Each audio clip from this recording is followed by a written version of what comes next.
আপনি প্রাইভেটে যাবেন? হ্যাঁ, প্রাইভেটে। প্রাইভেটে গেলে ভাই কারেন্টের মতো ভালো কাজ হবে, কিন্তু আপনার খরচ এটা আপনি আলাপ করেন, একটু বেশি পড়বো, হয়তো পার ডে সর্বনিম্ন 8,000 টাকা পড়বো। সমস্যা কি? কোন জায়গায়? এটা মগবাজার। ঢাকা মেডিকেলের এমন পরিস্থিতি কয়েকদিন পর্যবেক্ষণ করি আমরা। দেখি রোগী ও স্বজনদের অসহায়ত্ব। তারা ঢাকায় আসেন ভালো চিকিৎসা সেবার আশায়, কিন্তু জায়গা জুটে না সরকারি হাসপাতালে। অধিকাংশ রোগীর কান্না, স্বজনদের উৎকণ্ঠা, ছুটোছুটির মধ্যে তাদের ঘিরে ধরে দালাল চক্র।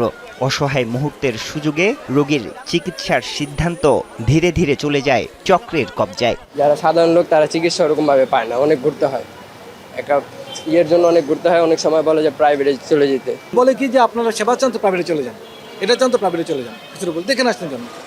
একজন অ্যাম্বুলেন্স চালকের ফোন নম্বর নিয়ে রাখি আমরা। অনুসন্ধানে নেমে স্বজন পরিচয়ে রোগী নিয়ে উঠি রাজধানীর পরিবার থেকে।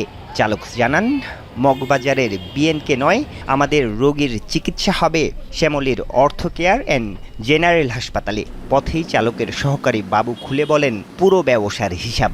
একটু বাদ করে গাড়ি ঢুকাইতে পারলে মনে করেন যে ভাই কথা বুঝছেন ভাই। আর যেমন যে জায়গায় যাইতেছেন, এটা কিন্তু এই জায়গা দিতে আপনারা মিনিয়াতে আমার কিন্তু ভাই নগদ 20,000 টাকা খারাপ। আপনি আমি সরাসরি বলতেছি, মিথ্যা অথবাদি গাড়ি দিতে নলে মারে, মানে ওইখানে আপনারা নিয়ে গেলে আমার বেনিফিট আছে।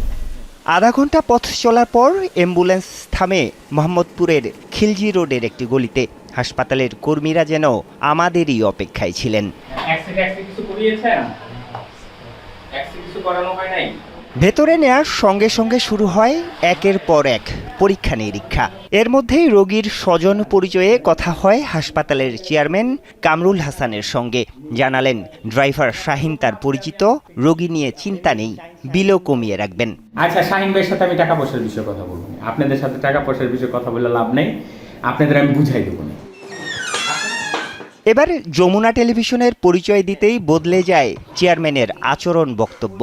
অস্বীকার করলেন অ্যাম্বুলেন্স চালকের সঙ্গে পরিচয়ের বিষয়টি। প্রমাণ দেখাতে নিজেই এগিয়ে দেন মোবাইল ফোন। ধরা পড়েন সেখানেই। শুভ ভাই মানিকগঞ্জ অ্যাম্বুলেন্স, আবুল জলিল মুন্সিগঞ্জ শিবচর অ্যাম্বুলেন্স, আবির ভাই অ্যাম্বুলেন্স ফরিদপুর। তার ফোনে বিভিন্ন জেলার ৭৩ জন অ্যাম্বুলেন্স চালকের নম্বর। প্রশ্ন করি, এত চালকের নম্বর তার ফোনে কেন? উত্তর মিলেনি। আপনার কাছে এত অ্যাম্বুলেন্সের নাম্বার কেন? এখন এই যে আপনি আমাকে বললেন এত অ্যাম্বুলেন্সের নাম্বার কেন, আমি এখানে বিজনেস করতে নামছি, ঠিক আছে, আমি বিজনেস করতেছি, তো দেখা যাবে যে বিভিন্ন অ্যাম্বুলেন্স বলে যে স্যার যদি আমাদের রুগী হয় আমরা কি পাবো?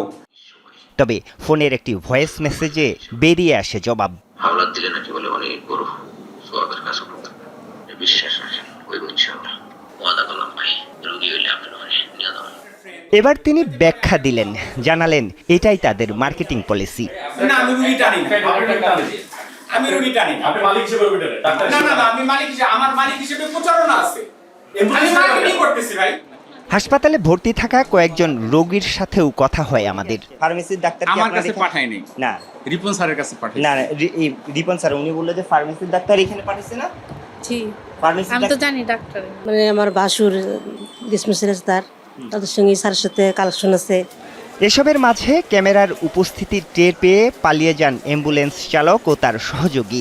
পরদিন কথা হলে অভিযোগ অস্বীকার করেন চালক। না না, হাসপাতালে কোনো সংশ্লিষ্ট আমাদের সাথে নেই। হয়তো ওই ডাক্তার হলো আমার আমি বাতিজি জামাই, দু একটা অর্থোপেডিক সার্জারির যদি অনেক সময় নিজেদের হয়, গরিব হয়, অনেক সময় মানে আত্মীয় স্বজনের হয়ে যায়, তখন দু একটা পেশেন্ট পায়। অনুসন্ধানে জানা যায় সব রোগীর জন্য কমিশন এক নয়।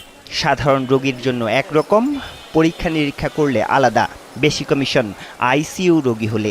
অনেক ক্ষেত্রে মোট বিলের মোটা অঙ্ক যায় অ্যাম্বুলেন্স চালকদের হাতে। এটা তো রুগী থেকে নিয়ে দিচ্ছি, রুগীর কাছে গলা কেটে তারপরে টাকাটা দিচ্ছি।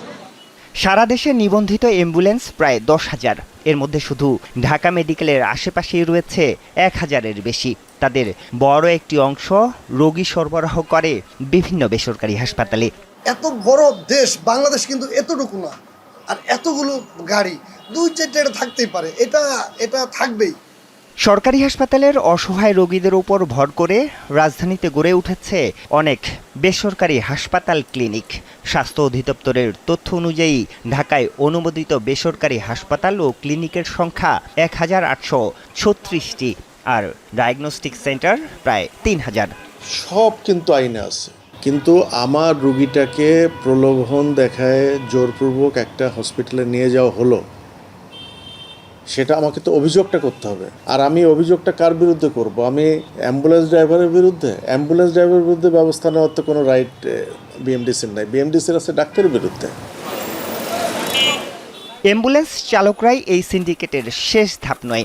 সরকারি হাসপাতাল ঘিরে তৃতীয় ও চতুর্থ শ্রেণীর কিছু কর্মচারী, ট্রলিম্যান এবং বহিরাগতদের নিয়ে গড়ে উঠেছে আরও বড় একটি দালাল নেটওয়ার্ক।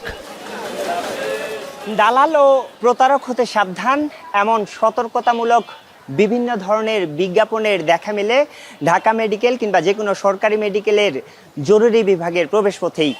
কিন্তু হাসপাতালের ভেতরের ব্যবস্থাপনা এবং শয্যা সংকটের কারণে একরকম বাধ্য হয়েই রোগী কিংবা রোগীর স্বজনরা দালাল চক্করের খপ্পরে পড়তে বাধ্য হন। আর এই সুযোগটি লুফে নেন সাহায্যকারী হিসাবে এই দালাল চক্রটি। রোগীর স্বজনরা বলছেন, হাসপাতালের ভিতরের সুষ্ঠু ব্যবস্থাপনা এবং রোগীর সেবা নিশ্চিত করা না গেলে এই দালাল চক্রের হাত থেকে নিস্তার মিলবে না। আরিফুর রহমান সবুজ, যমুনা নিউজ, ঢাকা।